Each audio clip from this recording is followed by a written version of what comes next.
most dudes don't truly care about your past unless it's affecting this right here. Right now.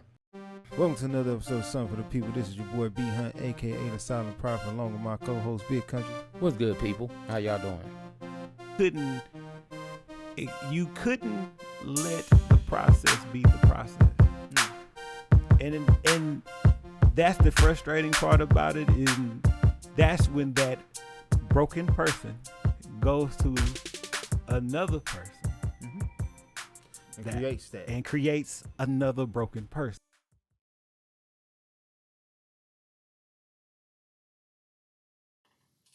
All right. Welcome to another episode of Something for the People. This is your boy B Han, aka the Silent Prophet, along with my co-host Big Country.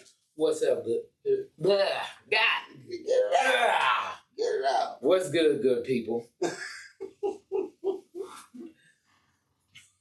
All right. So,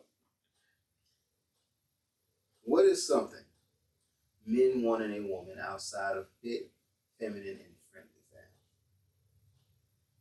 I say to the point that I want someone that's able to adapt to me, be able to read the room, adapt to the circumstance. I want somebody that I can talk to and that can talk to me and we have no issues. We can understand where each other is coming from without us saying too much of anything to each other. Because if I've walked through all different walks, I've been in the hood and places that I shouldn't have been. I've been up in some very beautiful, elegant places. And I'm like, I don't want someone that I can't take either way.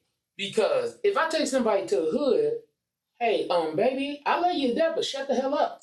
Yep. And it's not a, disrespect thing. It's because you have to be aware of your circumstances and where you're at.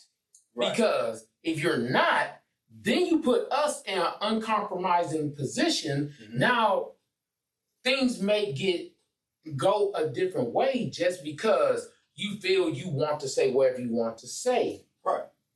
Now, if I'm in a business meeting and I want you by my side because you are my wife, love you to death, I want you there.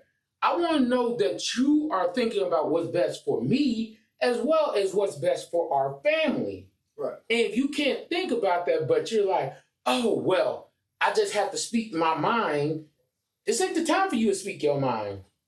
Right. This is the time we're in a business meeting that we need to handle business. Your personal feelings mean nothing in this room. Right. So that's why I'm like, I want you to be able to adapt. If we were our children, hey, it's mommy. This mommy, this daddy, you know. I don't want you to be raised and acting a fool, cussing up a storm because of what pissed you off at work or things like that. So I got one question to that though. Mm-hmm. Being that, it's different times and there's women out here who do have, entrepreneurial ventures that they going through. Vice versa. She in a room, she's sitting at the table, at the head of her table, directing her company. You got something in your mind. How does that play out? Honestly, I play my role unless it gets to the point where now as a man and someone that's protecting my household, I have to speak up, but it should never get to that point in no business meeting. So I'm going to play whatever role my wife needs me to play at that moment. Right. As long as it doesn't pass that threshold. There's a certain level where it's like, okay, to hell with all this, now I got to get involved. Right. But as long as it don't come to that, I don't mind taking a back seat. We have to be able to help each other here. I want you to be the best you could be, and I want you to want me to be the best me I can be. And that's why I be having issues with some of these questions like that, because they be like, how do you want your woman to be? I be like, man, I get it. Like, she my wife. The thing about it is just person to person. Like, yeah, like you said, you need to be able to read the room, baby. If you see me in here and I'm doing this business meeting and you understand that the moves I'm making right now dictate how the vision I put together, the reason we got the house we got, the cars we driving out, I've been making this work this long. You need to be able to sit back and let me do what I need to do to secure that for us. Vice versa. Yeah. It's not putting you in a feminine place, because I don't want people to be like, oh, they want women to just shut up and sit back. Yeah. I'd be like, that's what a lot of people feel like their red pill mentality is, but I really don't feel like that's what they saying. Yeah. What I feel like they saying is, hey, look, there's a time and a place to be ignorant. Yeah. Right? When I'm dictating business, when I'm out in public, like we don't need our. First of all, when I come home, I already know. So I guess it's really not a time and place to be stupid and foolish. I'm sorry, I gave you the wrong state. Ain't no time to be stupid and foolish, but especially in where I'm dealing with where we get our bread from, where we get our food from. Yeah. So I just feel like I don't want my woman or I don't want my wife to be me, but there are baseline things that I feel like all people should have. Common sense, I feel like all people should have. The ability to adapt and read the room, I don't care whether you're male or female, you should be able to understand this is a business meeting. There's a certain way we operate here. Vice versa. We had our child's parent-teacher conference. There's a certain way that we operate here. If you got this, if it's coming down to my food, like you said plenty of times before, I don't want you cussing out the person who delivered. Because I'm gonna just be right there. You know what? I'm not even hungry. I'm not hungry no more. It's time to go. It's time to go. So the thing about fit, feminine, and friendly. I don't know. Like I understand when they were talking about, oh yeah, they want you to work out, because I'm sorry, I don't want no busted biscuits and all that kind of stuff. Right. But I don't expect you to be like you were when you were 18. I'm in my 30s. My wife is in her 30s now. I don't expect you to be like what you were in 18. I'm not what I was at 18. I wouldn't ask you to have something that I don't have. Yeah, right. That's the whole idea, because we're supposed to be equally yoked. Now, if I'm in here getting in the gym, I don't expect you to be like, well, I'm just eat because we married now. But it's a whole, how my mindset is set up is, hey, we both know we need to do things to maintain this thing called marriage. Right. You can't just think we got married, that's it. But I feel like if the man or the woman is hitting the gym, the idea is, my vision for our family is to be fit and healthy.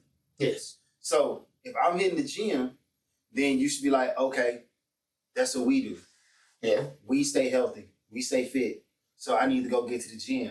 Not only do I need to get to the gym, maybe I need to figure out a way to incorporate this into our children's lives. Yeah. Like, you hitting the gym, let me make sure I keep my husband motivated so he can further see this through. Yeah. This is what we do. This is us. We the fit family on the block. Yeah. Like, but even that is just the idea we're supposed to be growing. And as we grow, there's certain things you realize, hey, maybe those things we used to do, like when you were in your early 20s, I don't pretty much care who you were. You were eating bad, but you were all healthy and stuff, looked all nice and good. Now, as you get older, you can't do those same things. Like, man, I love honey buns, but honey buns give you them love handles. They'll say you love honey, but you don't love the love handles. Exactly. So I have to change things. And no, I'm not the size that I want to be, but I'm not tripping off my size now. But I will pursue to greatness, so I'm going to get better. Right. Now, when it comes to a friendly thing, man, hell, we all need to be a little friendly. It's like, and what I mean by friendly, I'm not talking about that. Yes, like, you're supposed to, like, nobody wants a negative person. Correct. That person that every time you got something negative to say, because a negative person can suck the life out of a room. True. It's like, oh my God. And And at some point in time, you'll find yourself like, man, I wish you shut the hell up. Because Agreed. all you do is speak negativity. They've even did a study on it where it's like a plant and you They say the negative words. you to keep it. saying so much negative words to it and start shriveling up and stuff. But the plant that you speak life and positivity in, It grows and flourishes. and that's what I'm saying. It's like, But I was listening to this one guy, and what he was saying really like pushed my thought process in that direction. I was like, he said, anything left to itself or given negative energy will ultimately revert into chaos. Like, not revert into chaos, will go towards chaos. It has no choice. So, if you go in there and you eat whatever you want and you don't ever put forth the energy towards change to, change your body, yeah, then it won't change. You'll consistently go in the opposite direction of what you see. You have to make a choice to go that way.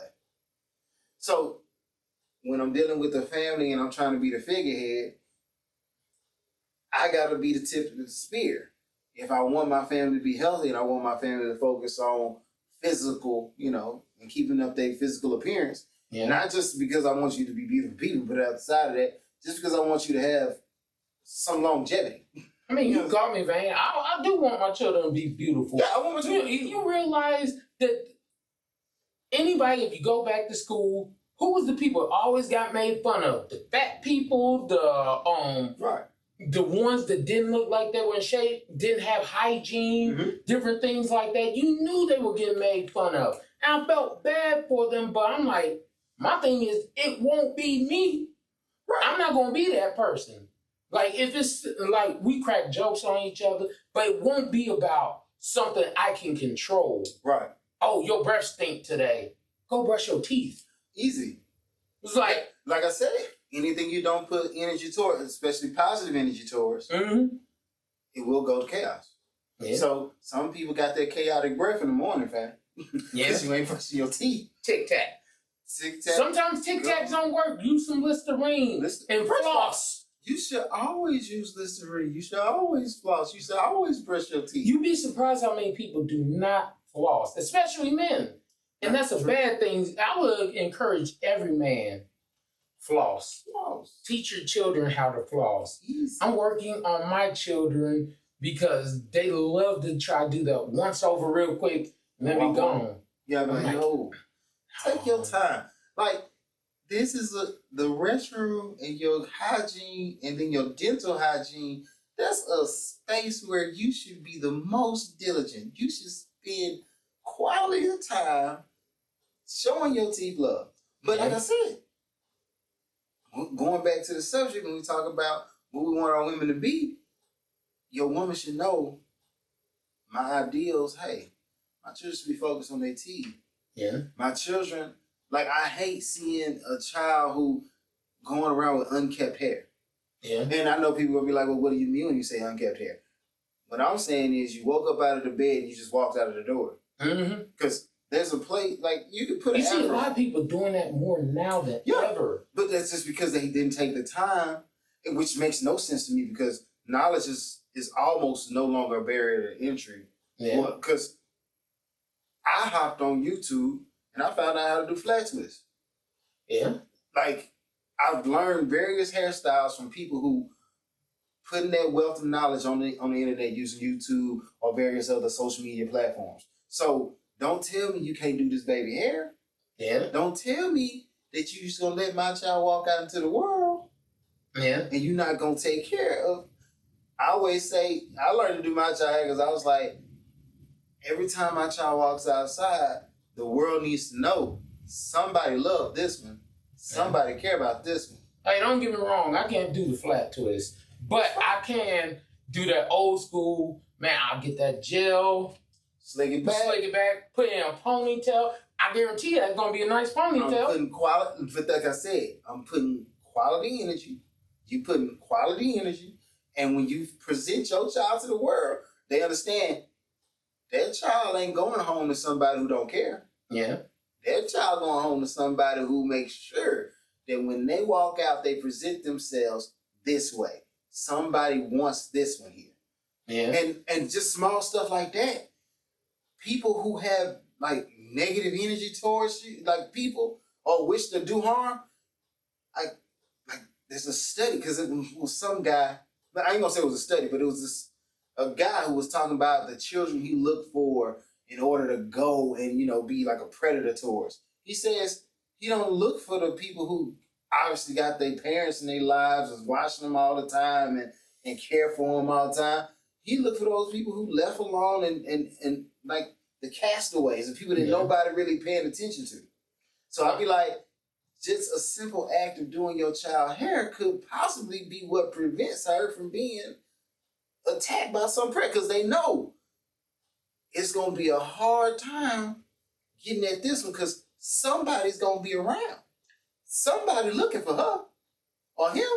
See, and that whole idea stems from the things that you look for in your spouse. It's like, I want my spouse to care about things. Mm-hmm. You should care about what I care about, just like I should care about yours. Don't get me wrong. Doesn't mean you like everything your spouse likes. No. But it's like, hey, if that's important to you, I realize that's important to you, so I will take care to that. Like, my wife does her hair products and all that stuff. So I always have to make sure I rep that, because of the fact of the matter, that's my wife. My wife is an example of me. And I want everybody to know how much I love my wife. And you support your wife. Yeah, exactly. Right. So with all that being said, it's like the same thing. Like, I have my wife, like, without me asking, my wife will send people my podcast, all the stuff. Right. And I'm like, that's where it's supposed to be. You post, like, that's what it's about.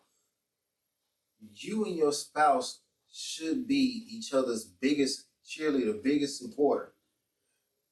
Because you building your partner, a proper relationship, you building your partner is only beneficial to y'all.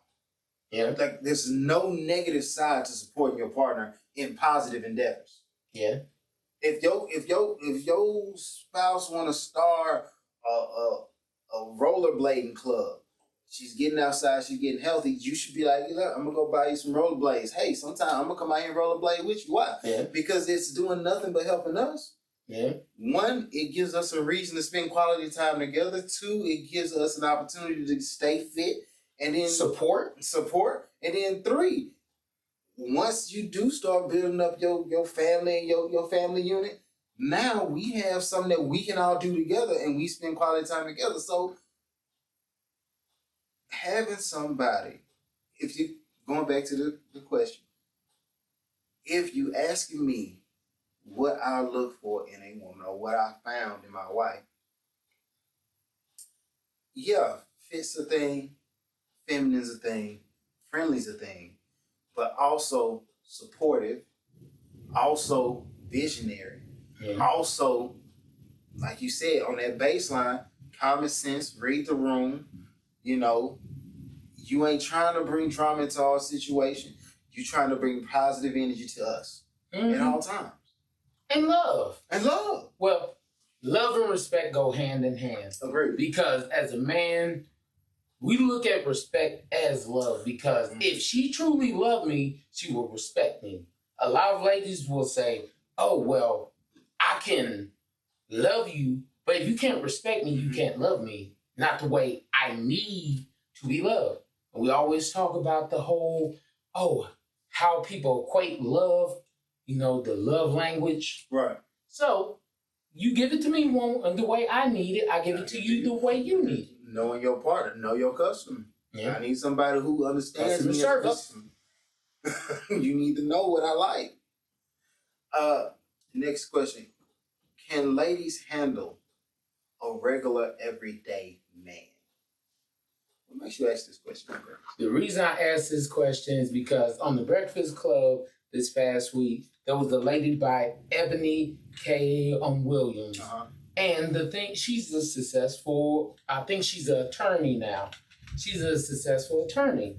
And she brought up the statement about how black women are out earning black men, how black women are getting better degrees than men, and all these other things.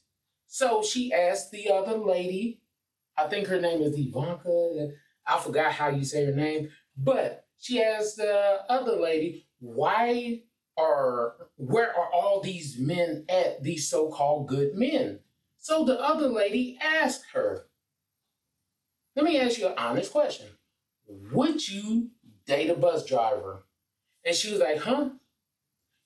She was like, would you date a bus driver, honestly? And she was like, does he own the bus? She was like, no. He's just the bus driver. And she was like, no, I couldn't do it.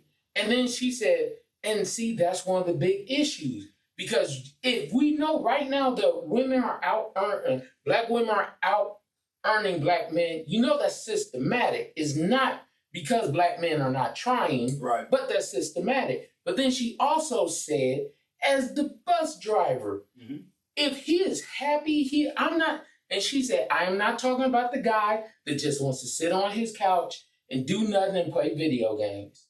She's talking about he goes to work, he earns an honest living, he loves his job, he does his job, and he comes home, supports, and loves you. She said, I would love that type of man.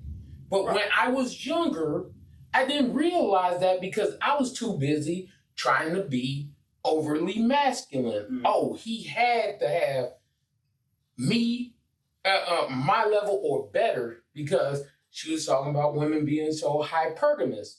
Yeah. So it went viral, and a lot of people were talking about this because they were like, what is wrong with the bus driver? So this is what they need to ask. What's wrong with average? There's more bus drivers. Yeah. There's more bus drivers than NFL players. There's more bus drivers than celebrities. There's more bus drivers. And I say bus drivers, we could talk about there's more AC technicians, there's more plumbers, there's more. And with all those professions and that going on, why is the quality of the man dictated by most of these women out here who get these platforms? Yeah. Why is the quality of the man dictated by his income? And that's a real question. Because if you honestly look at it, if you're saying he has to have all these things before you start, I've said it before. If you're saying he got to be 6 foot or taller, there's only 15% of America that's 6 foot or taller. So you X out 85% right there. Yeah, with ease. With ease. Now you're talking about college educated. I'm pretty sure you X out like another at least 7%. Yeah. Then you talk about the haven't been to prison, haven't been to jail. You X'd out so many of that. Now you got probably 1%. But then you're talking about you want him to be this, plus make 6 figures. Right. And that's what I always respected about Kevin Samuels. Regardless of how people feel about him, he brought all that to the table, all those accolades that a man had to achieve to get the woman. And then he always asked the question, if that man exists, which I'm sure they do in the 1%, why would they choose you? Yeah. Like, what do you offer? If I'm out here and I'm looking for a watch, right? No knock to G-Shock. Okay. If I got multiple millions of dollars, why would I go buy a G-Shock when I have the ability to go buy a Pandex or Rolex? I got these options. Yeah. I can go do it. So I'm finna go and step back. All these accolades I've achieved, and you want to tell me that I need you. And that's one thing also. Men, with the whole dating down thing, men didn't have a date down. Because we didn't look for those things. I look for one, every dude unless you got them bummy trash dudes and all that stuff, which there always is a couple of them. But ain't no dude really come out here and say, man, my woman gotta make 6 figures. My woman gotta have this. My woman gotta be all these. Yes, dudes do want their woman to be fine because they're visual. Right. I want my wife to look good to me. Yes, that's logical. Now, I don't want my wife to be crazy with money because I want my money. I do my woman. But it's like, dudes weren't out here saying all this crazy stuff about every woman they need to have. But when the roles got switched, it was like, oh, well, I don't date down. I don't date this person. Well, you gotta have this on top of all the other things. Bruh, But even if you're not making 6 figures, let's just say you making 50,000. 50,000. You're doing better wage. than, you're doing way better than most people around. Easily. Now, on top of that, you ain't been to jail. You ain't, if you don't have no crazy amount of kids or outside kids, or if you don't have kids at all. I had my first child by my wife. Right. That's who my children are with. So all these other things, you're not going to sit here and tell me, hey, I'm the upper echelons. And yes, you are the upper echelons, even at 50,000, because the average man out here that women are talking about, They don't meet the median. Like you don't meet average. yeah, So if I'm above average, just with the 50K, yeah, no prison record, yeah. and College educated. college educated. But like I said, I don't feel like all those things that we talk about now dictate good men. Yeah. I feel like the character of a guy is a good man. And that's the question that comes into play. Because we've talked about all these other things, but you never talked about, is he an actual good person? Is he a quality guy? Is he in here trying to put his hands on me? And I'm not talking about, Yeah. the right way. He ever trying to put holes in your head and punching walls and like He's not not emotionally mentally, stable. physically, or wherever abusive. Right. He's You not, haven't he's even not got to that verbally yet. abusive. He's just a good guy. Yes. You know what I'm saying? He is a protector. He is a provider. With his 50K, he still makes it work, which I don't feel like it would be hard to make it work Yeah. with 50K, but regardless, how these women talk.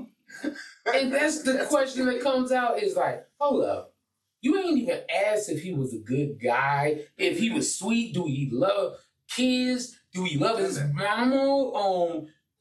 Like, do he do nice things? Do he mentor? Do he try to do any of this stuff? Oh, as long as he fits those parameters. Is he a positive? Is he positive in his community? Is he like There's rich people with evil intentions. First of all, they call politicians. Yeah. That's what it is. But what I'm saying is, if you got a quality person who's willing to, like I said, encourage you to be better, allow himself to be encouraged by you for him to be better. Yeah. Like, you can get a bus driver. If she said, y'all date a bus driver, and I'll encourage him Yeah. to go and own a bus company. Like, it's cool to drive the bus, but I can put you in a position, I'll develop you or help you see that there's more in you, and you Yes. could provide somebody else with the opportunity to be just as happy as you are right now driving the bus. And you could be happier knowing that you put that happiness in their life. Exactly. It's like when we come up, when you help me to be the best, I know the movies and a couple of celebrities got people thinking that once they come up, they're going to leave you. Yeah, gone. But if you honestly look at most success stories, 9 times out of 10, the woman was with him through thick and thin. Snoop still with his wife. Snoop with his wife, Ice Cube with his wife, Denzel with his wife. Like, you Morris could go, Chestnut with his wife. you LL could keep Cool J going with his on wife. and on and on. Barack Obama with his wife. Yeah. Like, and we talking this presidential. It's like, hey, you were with me from the gutter. And you, like I said, you able to see my vision and encourage me towards it. Help me not get derailed. And we gonna see this thing through. This is what we trying to do. Let's get there. Yeah. And that's so when women talk about, I'll be like, you talk about Like when you talk about average, please understand. And I'm like, it's not a disrespectful shot at you, but it's the truth. Please don't think you are better than what you are at times. Some people have the idea they're here when you know for a fact you right here with everybody else.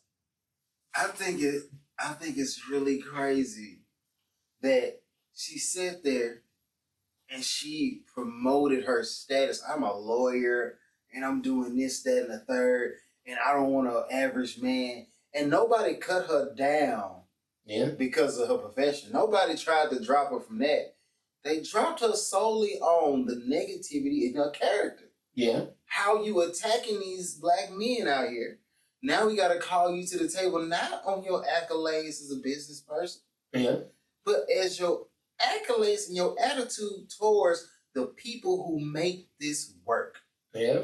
The people who make sure that your child gets to school every day. And please understand this. I really want every last person, now I'm going to get off of it.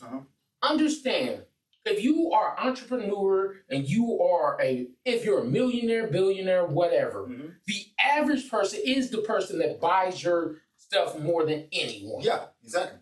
The average person is what keeps you buying your Gucci, buying all your other stuff, because they buy your stuff more than anyone else. Right. So if you're crapping on them, well, okay, the hell with you then. I'm out. I'm done with that service. Yeah. So we about to jump into You Won't Believe This. And You Won't Believe This is brought to you by. As always, love to shout out my beautiful wife. Love you, baby. Check out Traces Like Mine, Yanni Like Mine, and Wasted Desires. Wasted Desires, you could go on wasteddesires.com. They have thigh chains, bracelets, anklets, waist beads, all those different things to make your body look so nice and elegant, as we'll say. But you could also go on Traces Like Mine. This is hair care product for a black woman, by a black woman, to help black women. Okay. All different types of things there. You can check them out too on Facebook, Instagram. And the last one, Yanni Like Mine. If you don't know what the Yanni is, please look it up, ladies. Take care of it. It does not take care of itself. All right. Tyler Bailey, Luxury Clothes by a Luxury Guy. State of Being, that's my cousin Mike. You've seen him on the show before. He doing his thing in the podcast world. Go check him out. D-Mac, he's a barber.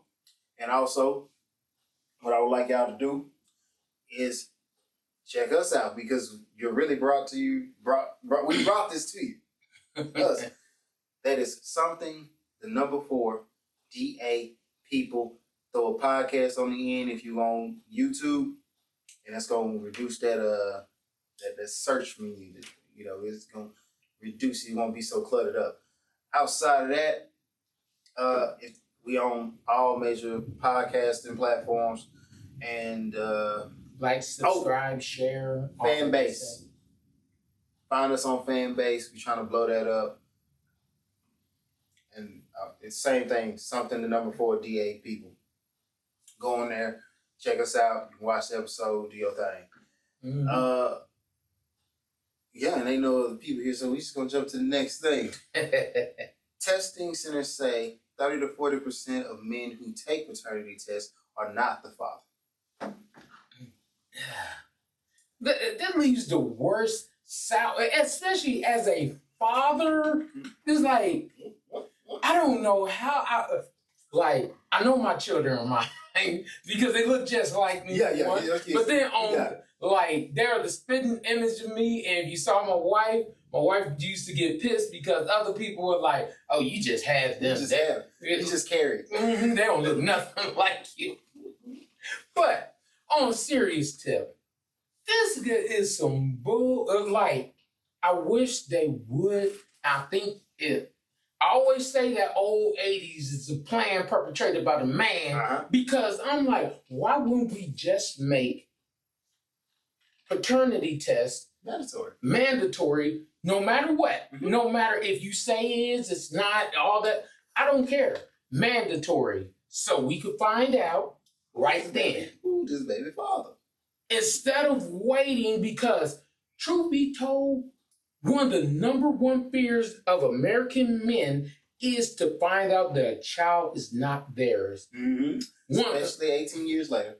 and I'm like, man, and there's way too many instances. People always want to throw out these statistics about, oh, people being hurt. And I'm like, those are tragic things and stuff like that. But this is a statistic that's going to get somebody hurt.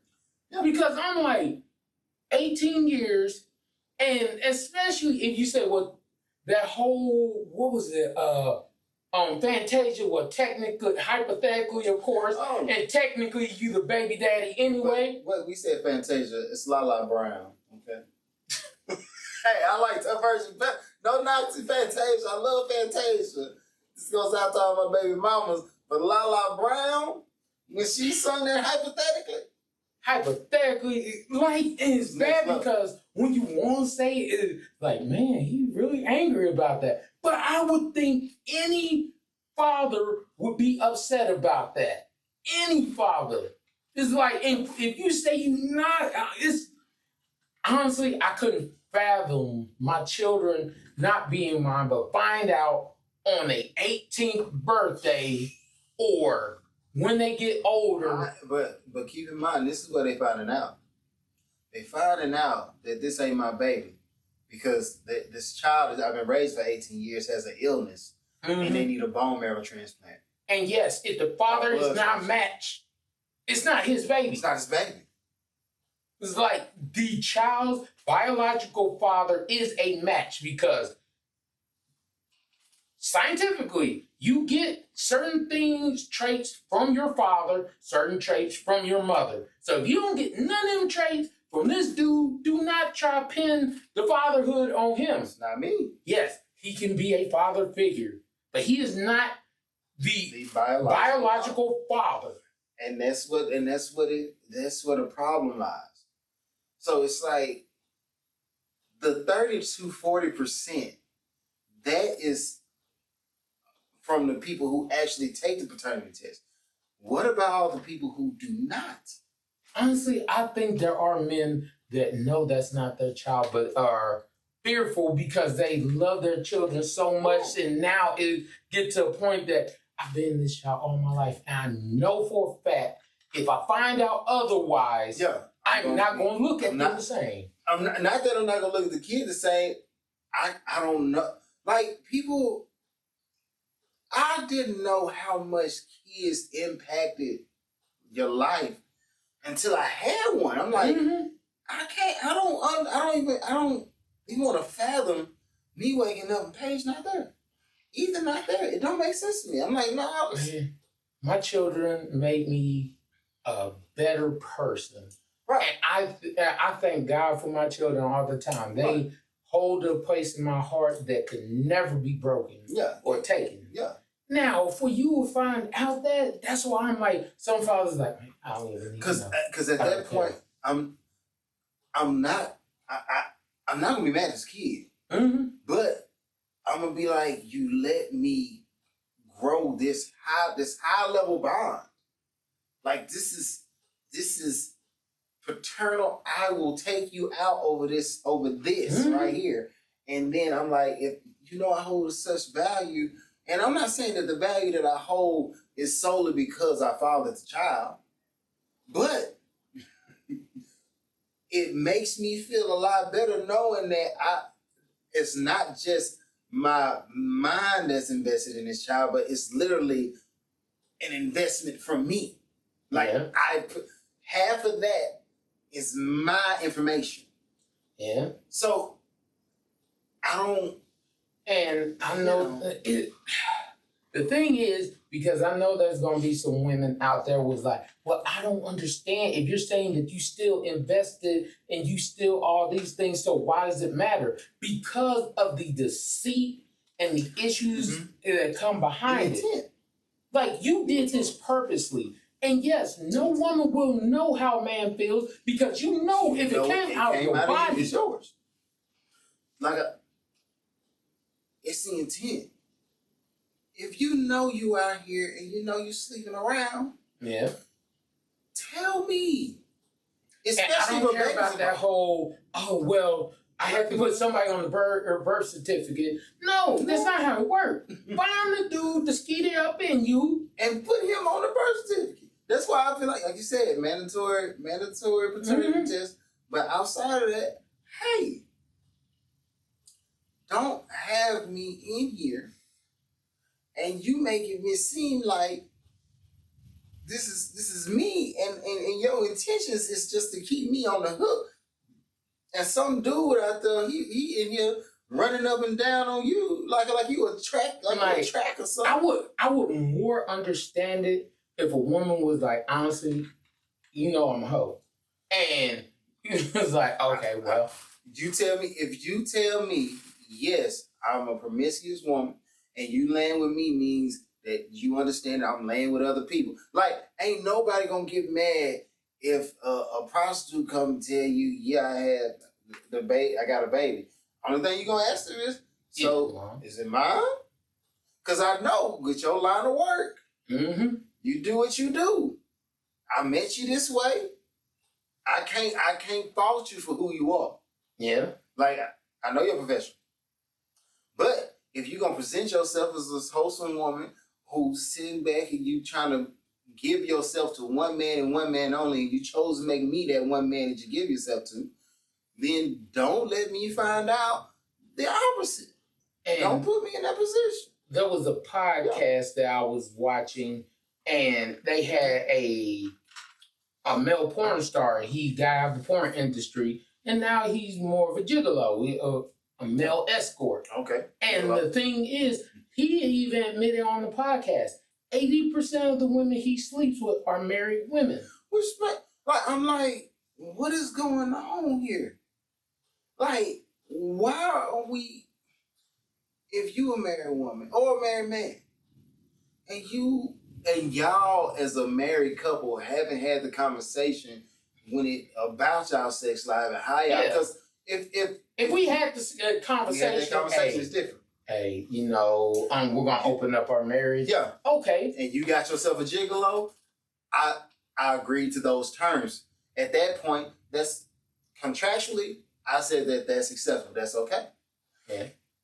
Now, if you just step out there on your own and go do what you wish to do, and you laying up with this man, and you know that I'm gonna find issues that I'm gonna find that it's gonna be a negative in my book, right? Problem. No, you have to be adult enough, because I don't want to say woman enough or man enough. You have to be adult enough to tell these people what you want, stick to your guns, and y'all come to a compromise. That's what I be trying to explain to people. That's customer service. Yeah. Like, hey, you want to go sleep with the gigolo? Go sleep with the gigolo. But let me know so I can decide do I want to be with a woman who's willing to sleep with a gigolo or not? Just because you're afraid to lose me, you ain't so afraid to lose me that you won't stop. You won't not even stop sleeping with the gigolo. I'm saying don't start sleeping with the gigolo. Once I find out it's a problem, And I'm like, give me the opportunity to make the decision. Yeah. Even if you feel like the decision is going to put you in a negative place or put you in a compromised position with me. Is what it is. Yeah. I'm an adult, you're an adult, we made the adult decisions. So, hey, yeah, I don't want to sleep with a woman who sleeps with a gigolo. Cool. Or I'm going to switch that up. I don't want to be with a woman who wants to sleep with a gigolo. Like, I might still come knock you down. Mm-hmm. You know what I'm saying? That your car or my car? I don't know. Mine on the street. Oh, okay. That shit still lock. It's here, Beamer. But I just don't want to be the guy that's out here like, I don't want you sleep with the gigolo then coming home to me, and I'm thinking that I'm the first to have been in there and being like, this kind of loose. What's going on here, Well, baby? you know, there's gonna be someone that's. I don't care what you say. It's elastic. No, it comes back. No, first of all, like, rubber bands break. If you don't believe a rubber band breaks, try it. Grab a rubber band and keep pulling it. I guarantee it's gonna have stretch lines on it, and then one day. I'm just saying, look, I'm not trying to tell you that I'm just gonna be jumping up big and I just know the difference. But I do look. I know when somebody wore my shoes, fam. Mm-hmm. You know, it ain't quite It ain't what it used to be. It's you know what I'm saying? Especially if they feet was just a little too big. Be like, damn, you put my shoes on? It's like when you get in your car and somebody adjusted the seat. Yeah. And I know where my seat supposed to be. My seat is always here. It's leaned back just a little bit. Just a little bit. Why somebody in my car? Nobody been in your car. The seat. I know somebody been in my car. Somebody been in this car. I know. Something wrong, bro. That's all I say. Something wrong. Man. So nah, like I said, if you gonna go through the process, land with the gigolo, let me know. Just keep it real with me. But outside of keeping it real with me, if you gonna get into this thing that is a real relationship, be an adult in a relationship. Yeah. Okay? I understand in middle school and high school, you might have cheated on all your boyfriends. That's one thing. They boys, and they really just your friend because you ain't got that type of investment. Yeah. But when you start stepping into this adult world and you got dudes that you calling food bae, let that dude know he food bae. Because he might not want to be food bae, and he could be using his resources to keep his wife at home happy. Yeah. Like, I don't... Come on. I'm just saying, because I'm speaking in a world for where all these people who with these crazy ideas and all that, that's what they sit. You know what I'm saying? This is Vacation Bae. Why is Vacation Bae not at home with his actual bae? He could be having a beautiful, pleasant, luxurious life with a woman who really want to be with him, but instead, he's sitting up here spending money on this female who only views him as a free vacation or a free meal. Stop wasting these dudes' time. If you think he average, let him go find the average female. You go take your exceptional ass over there and be with them other niggas. Yeah. Go with them other ones. Like, but leave the dude, the good men who are good average men alone. Let them find him a good average woman and have a great average life. Done deal. Respect. Woman spends $2,124 a month on her beauty routine. She's, one of the extreme cases. But on average, people could go to Harvard for 4 years based on what they spend on, their beauty routines. Don't get me wrong. I understand you want to look nice and things like that, but god dang, and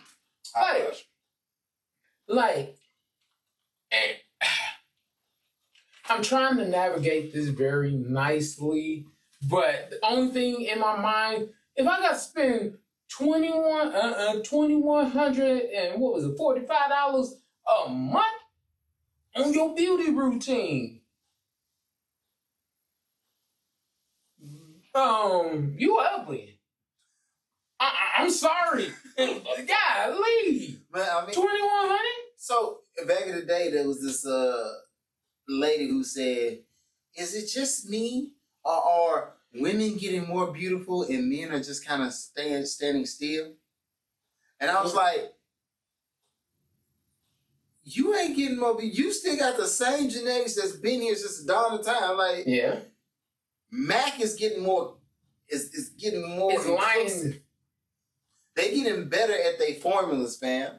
Like, when it comes to hair, hey, look, you went out and you bought this Indian girl hair, this Caribbean girl hair. That ain't your hair.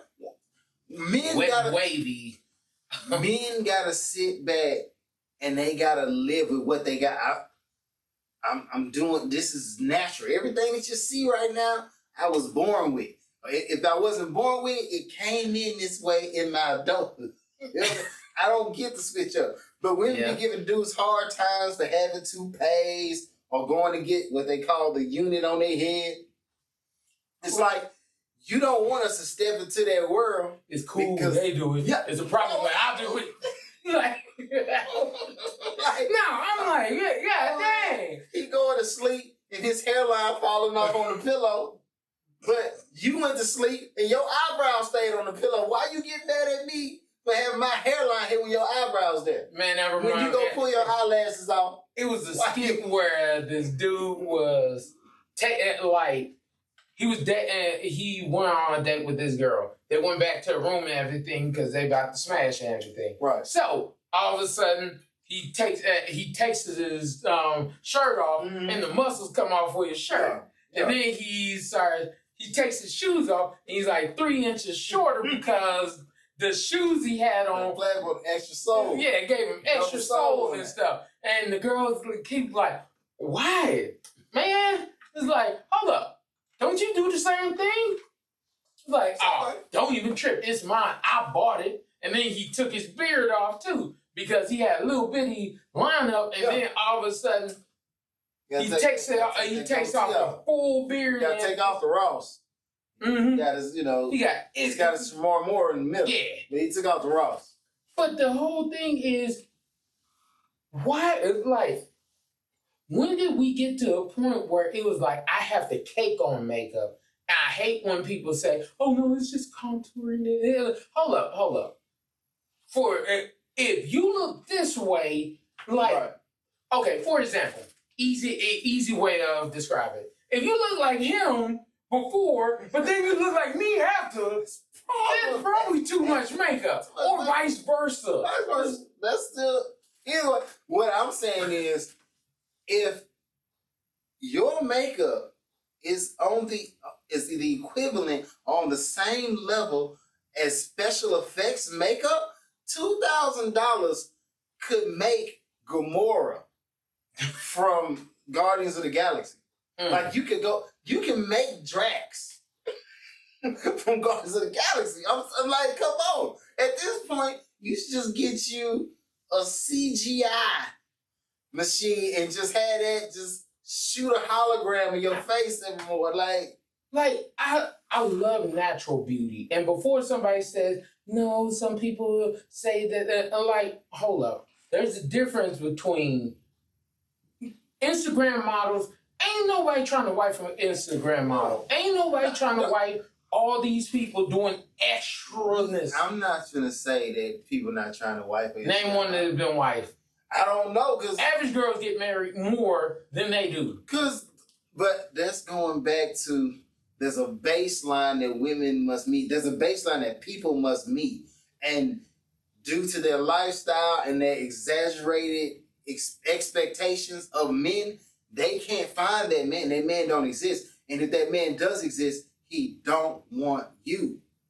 There's average men out there who will wife an Instagram model. Yeah. If you're beautiful, you're beautiful. I'm not gonna sit here and say that you putting on your makeup is a bad thing. But I will say, if your makeup is gonna put me in a financial bind, like if your makeup, the makeup that you gonna wipe off every night, 2100 is more than a Range Rover or Escalade or whatever type of car. If your makeup is more than a Lamborghini car note, baby, you out of my league. I don't want you. I need you to be able to go. That's crazy. Foundation, maybe a little bit of concealer. Like, you out here. It's just but like I said, but going back to it, if women are excelling when it comes to beauty because of their ability to make costume, makeup level adjustments to their bodies, then I feel like along the lines of natural beauty, Like when you start talking about a man will go to the barbershop, get a line up, you know what I'm saying? He'll get his fix his goatee. If he got a beard and can get a beard, he'll put it on. He'll hit the gym, you know what I'm saying? Get his muscles right and go for a run. Natural beauty, men are running it when it comes to natural beauty. When it comes to just being every day, I use what I have to get what I want. No enhancements.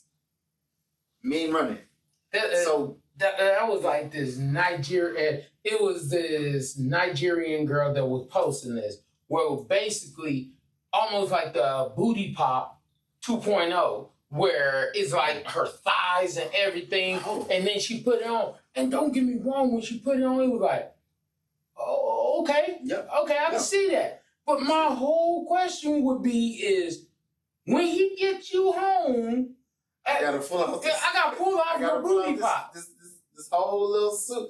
I'm gonna be like, my question now would be, if I'm laying with you and the booty pop still in the bed, is that a threesome? Like if I'm hitting it from the back and instead of slapping your booty, I just slap the booty pop. Like, should I be? Because technically you bought it, so that's you. Man. So I'm just saying. Man, my whole thing is like, let's just, like, we can keep it natural. Keep it, like, you can take care of your hair, you can look beautiful. Right. I do believe a woman is beautiful, especially a black woman. You don't have to do all the extra enhancements things like that, because a dude want to know, like, okay, easiest way of looking at it. If I know she fine without makeup, if she put on some makeup, I know she gonna kill him. Take it to the next level. But even when we start talking about it in this way, so people of color, Hispanics use more makeup than typically black women, but black women use makeup more than white women. But majority of the makeup companies, especially like in the past, probably 10 years ago, 10 years ago, was predominantly geared towards the westernized ideal of beauty. So a lot of these shades and stuff that are coming into the market now, shout out to, Rihanna and the Fenty products and the Kylie Jenner, we're gonna give her a little bit of love. Alright, is what it is. But those people are stepping into that realm, and then they're giving a quality product to these women, because like now these women should not have to take on crazy amounts of makeup, because you can finally find a foundation and a concealer that actually matches your, skin tone, which is a beautiful thing. Yeah. But the one that I do have crazy issue with is hair. Like, don't get me wrong, in my youth, I'd be like, oh, put your weave on. But as I've grown older, I've learned that idea puts a negative stigma in a child's head to where my hair isn't enough. Yeah. Like, that's why I respect your wife's line, the traces like mine, is because it's hair care products for a black woman by a black woman. Yeah. It's like, I'm paying attention to these are the needs of us, and I'm trying to help you get the best out of the hair that you have. You know what I'm saying? If you do go get, hey, it's not going to be harmful. It's going to be for you. Yeah. Which is that's what, for a culture or a people who've been disproportionately, outcast or not catered to by the powers that be in the makeup and the hair world. Finally, when we pay more on it than any other, when you finally get people who recognize that and they start catering to you, you get better product lines and you get to drive down those price margins, because now, instead of the girl having to drive 35, 45 minutes to her local Sally Beauty Supply, she's able to go to her local establishments, or maybe there's a local vendor who can give her products that she needs. that she needs, Like that she can use for her. I at a have to reasonable do. price. I have to give this shout out. Like I know I get on to a lot of black women, but I have to do this shout out to a lot of black women in today's generation because I know back in my mom's generation, I didn't know a black woman that didn't get perm. Yeah, But true. as this generation, they have finally gotten to a point where, I'm not going to perm I'm not my gonna hair. perm my hair. I'm going to take care of it. I'm I'm use going it. to do what I need to. I'm Mhm. going to brush it. I want her to know she's beautiful in the hair she's in. And I have to give black women that shout out Right. for that. Because this generation, honestly, I'm so glad because I was asking people, I was doing a little survey on it because I remember back in the day, I've never met a black woman that don't know what the hot comb feel like. Right. But when it came to perms and everything, so many girls, so many women growing up were like, oh, it burnt my hair, messed my hair up, that's- split ends, all that all extra that, stuff. all that. But now in today's day, I see black women trying to do that thing. Hey, we gonna take care of the hair. But we got. I'm just like in especially in this day and age where everybody's talking about how I identify. Mm-hmm. If you a black woman who identifies as a black woman, you should embrace who you are. Yeah. And if I'm gonna wear my hair this way, and don't get me confused. If you do like a perm as a black woman, that's your prerogative. Do you? But own that. But for the most part, the hair you were born with, I'm telling you right now, it's more than enough. Do you and like I said, like you said, this generation has shown us that a black woman walking out here with a natural hairstyle is perceived as beautiful, just like any other westernized ideology that people want to push out on. Black women are beautiful the way black women are. Hispanic women are beautiful the way Hispanic women are. Indian women are beautiful the way Indian women are. You don't need all this extra. You know what I'm saying? Now you might, if you want to go get the makeup, hey, I'm not telling you not to accessorize and beautify and do what makes you feel comfortable. But what I will say is if you're using that as a crutch because you personally don't feel beautiful without it, that's problematic. Mm-hmm. You should be able to wake up without it, go out into the world and still feel just as beautiful as if you walk into your local Mac store or your Color Pop or whoever these people are out here. Like, You know me more than I do. yeah, I'm just saying, like, you should be able, your Revlon, Mm-hmm. you should be able to, I'm going to leave the Revlon alone today, and I'm still going to be just as beautiful. I'm still just as popping. I'm still just, the makeup in the bag does not make the person. You ain't making up who you are. Yeah. Ain't no amount of matte concealer going to conceal the fact that woman sitting out there telling average men that they not enough has a terrible, terrible character. Like, I don't care how much makeup her lawyer's salary can buy. Yeah. If you're a trash person, and you're a trash person based on the fact that you treat people like trash just because they getting by doing what they need to do, Yeah. then I don't care how beautiful you is. I don't want to be in the same room as you. Yeah. Go on about your business. It don't matter. Your opinion is no longer valid. So yes, in other words, if you're spending $2,100, $2,400 on your makeup every month, and you feel like, because the lady who Get was on there, therapy. she said, this is what I need to do. All right, babe. Somewhere you got need life therapy. and bull mixed up. Mm-hmm. You know what I'm saying? It just is what it is. You're going to jump into Just So You Know. If you don't know, Just So You Know is black men, black people talking to other races, trying to expound a little bit more so people can understand where our culture is coming from with other cultures. Right. Yeah. Antonio Brown is told to get off the field and arena, well, in an arena football game in Albany by the referee. But the referee doesn't know Antonio Brown owns the team and apparently the arena that they were sitting in at that very moment. So, and I mean, So the thing was, there's people on the game getting ready to start for the arena game. it's some white people, few black people, and Antonio Brown is the last person, and they were getting ready to walk off the field. All of a sudden, the referee, he comes out of the blue, and he's like, oh, you need to get off the arena. And somebody's like, hey, he owns. Sorry, I whispered it, but they were like, hey, I think he's the owner. Right. And he's like, nah, he ain't the owner. So he walks over him. He's like, hey, you got to get off the field. And he's like, okay, I'm finna get off the field. No.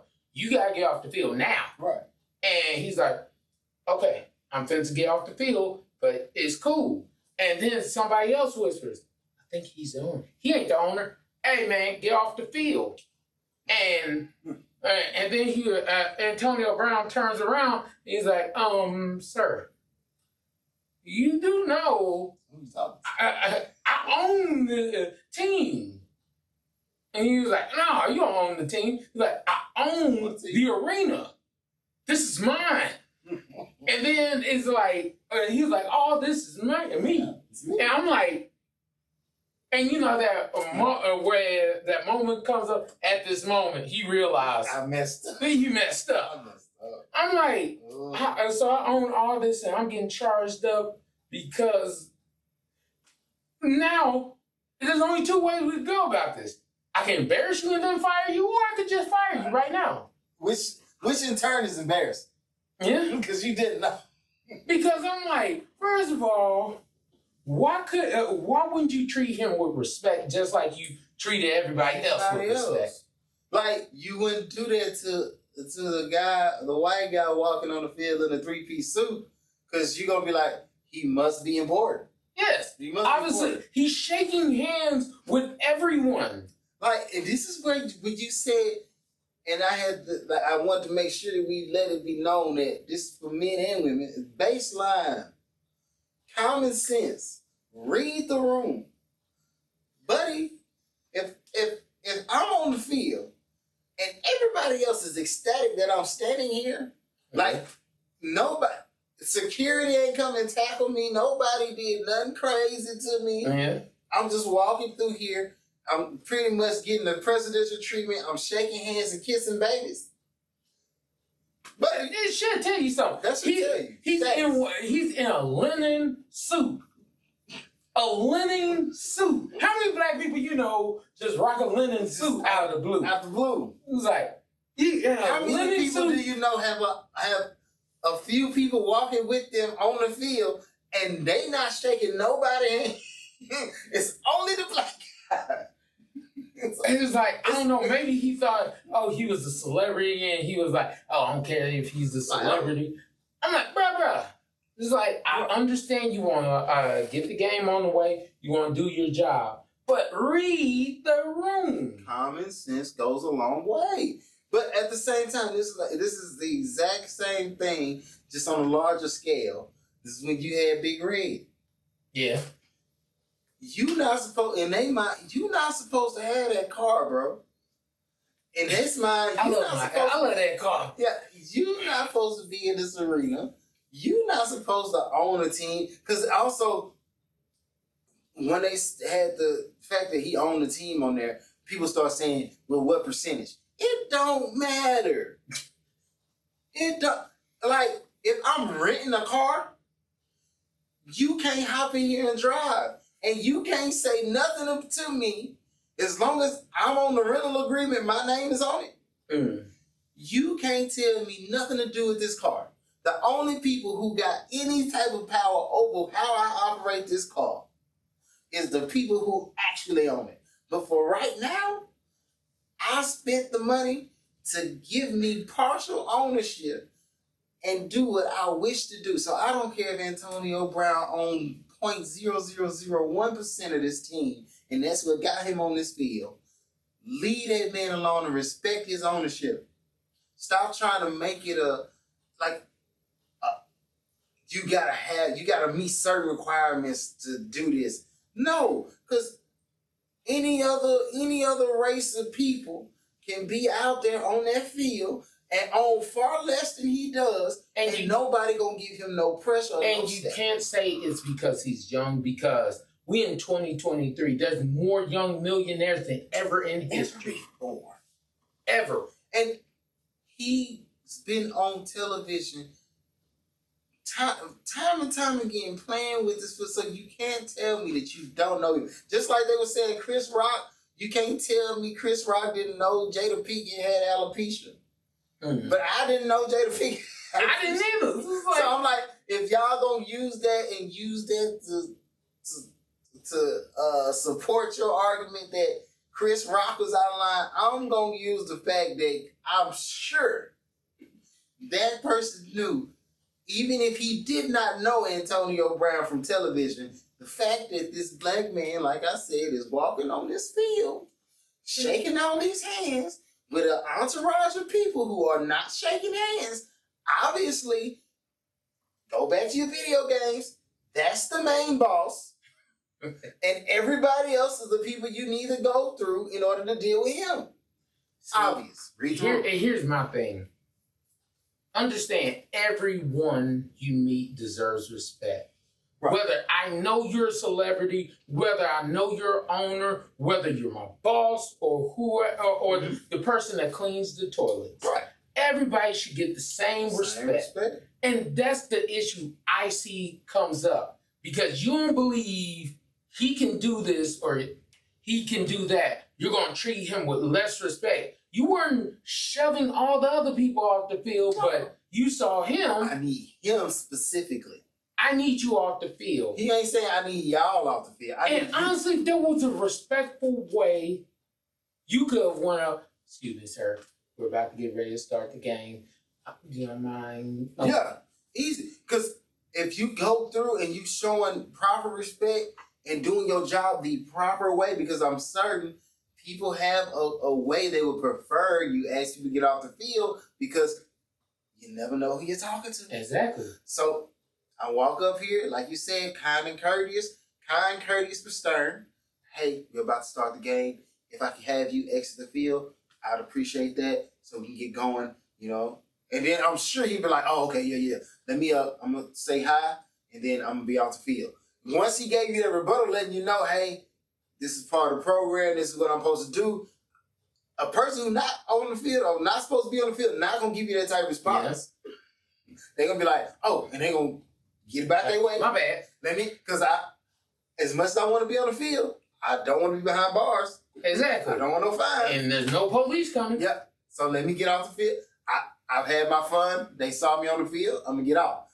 If that person hits you with a response saying, hey, I understand. Don't worry about it. I'm going to be here for a little bit and I'm going to be right off the field. I'm just going to go over and shake. He let you know there's an itinerary and an agenda for me to be on this field. So let me do what I got to do. And then, move on. Right. This is just the point where I'm saying I have respect for a person. Uh-huh. We all are humans. Every human deserves respect. Mm-hmm. Baseline. Now, if you can't give respect, know your people. It's like, first of all, I know my boss. If my boss walks in the room, I know who they are. I'm not about to say it. No. I look at it like this. No matter what job you in, you should know who can fire you. Easy. Like, you should know, hey, I know not to piss him off, not to piss her off, not to piss them off. Also, wherever you going as far as your employee and your job, the people that you looking at, because, people see the janitor as a low-level job. It is what it is. But if the janitor decide not to do their job, how far more difficult would your life be if you walked into every stall and it's still poop in the toilet, and then the is like I'm just saying, you gotta give janitors, people that work especially at the hospital, give them their respect, bro. Because I ain't gonna lie, I used to be a janitor at the hospital before I transferred to radiology and became a transporter. Uh-huh. I knew the CEO, I knew the COO and the CFO. Uh-huh. They actually would come up, shake my hand, was like, honestly, I'm gonna be real with you, bro. how are you here singing while you cleaning Yeah, and all that kind of stuff? Because I was like, man, I know this is a stepping stone for me. The COO was like, honestly, if you need anything, talk to me. I respect you. You're a college student. You are getting it done. I do not see a lot of people your age actually. You come to work happy with a good work ethic. Mm-hmm. People your age going to college. It's like, oh, now automatically because I'm seeking some higher education, going back to the lady, bringing it full circle as always. Oh, you're seeking a higher education, but your attitude wrong, so you can't come in here clean toilets and be happy. Because what she don't understand, and what people don't understand, and what the people who can't sing and clean the toilets don't understand is, like you said just a second ago, this is a moment for me. This is just so I can get to the next phase. Yeah. I'm not looking at today as today. I'm looking at today as preparation for tomorrow. The thing about it is, I know if I need to go back to cleaning toilets, I can go back to cleaning toilets, and I can be happy doing it. But I know because of the way I operate and the attitude that I have towards my endeavors, because I'm willing to go to whatever the job may be and give a solid work ethic, like give you a good energy, do the job the proper way, show everybody the common decency and courtesy. Because I'm able to do that, I know that there's opportunities for me and positions for me that far exceed where I'm currently at. Yeah. So I don't look at where I'm at today is where I'll be tomorrow. This is a moment for me. It's going to be somebody who go in there with that terrible attitude and then they're going to wish that they could be somewhere else, but because they couldn't do the simple things right, they're going to be in that same position, miserable with their life, but they was miserable from the time they put their name on the application. Yeah. It ain't got nothing to do with the job. It ain't got nothing. It's all about your attitude. Attitude reflects your latitude, man. I gotta say this one. I know it's a little bit of a little hot button. Mm-hmm. I can't stand when people at their job hate their job, but you still at this. You still at this job. You go somewhere else. You still at this job, and you done no type of. You've exerted no energy towards finding something new. You've done none of that. I'm like, you'd rather be at a job you hate than to try to find something better. That you might actually like. Or at least something you can tolerate from day to day. Yeah. Like, if I got to come in this job and every single day I come in this job, I got a headache, I leave with a headache, maybe I need another job. I'm just going to get a job. I'm just going to find something else to do. Because there's a person out there who's going to love this job.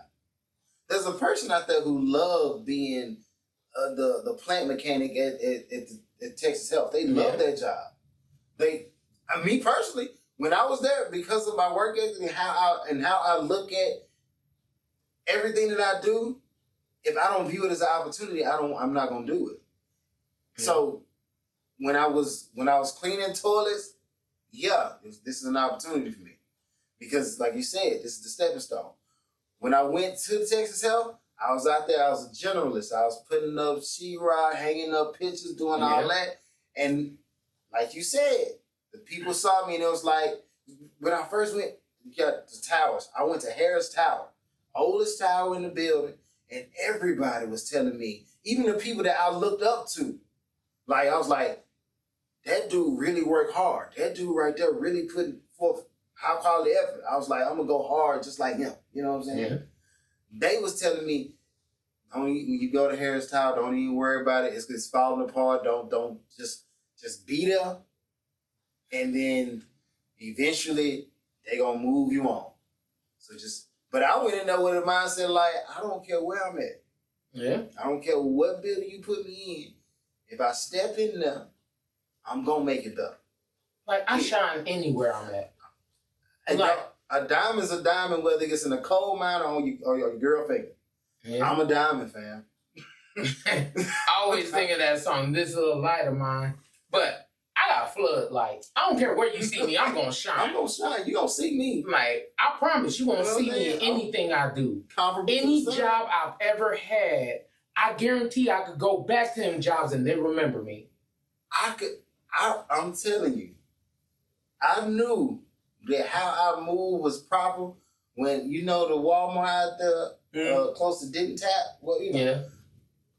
I had left and went to the Gaylord. Ain't nobody I know can walk up into Walmart and get hired back. Everybody you leave, when I left, I explained to the dude, hey, I got another job that's paying me more. I can't give you 2 weeks since I got to start. He was like, understood. Let me leave. I'm not saying that he was stop me, but regardless, to empower that man, he in his mind, he let me leave. I was walking in that store after I'd been gone and moved like 3, 4, 5 years at this point. I was walking in the store and a dude walked up and said, oh man, I remember you.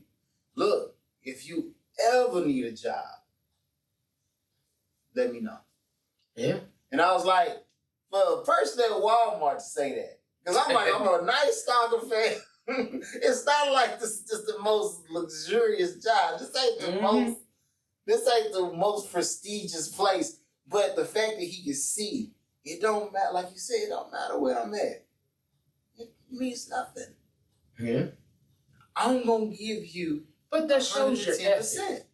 Like, people remember you. That's just like any person that meets me, a lot of times they'll be like, it'd be 10 years and somebody like, hey, you remember me? I'm like, huh?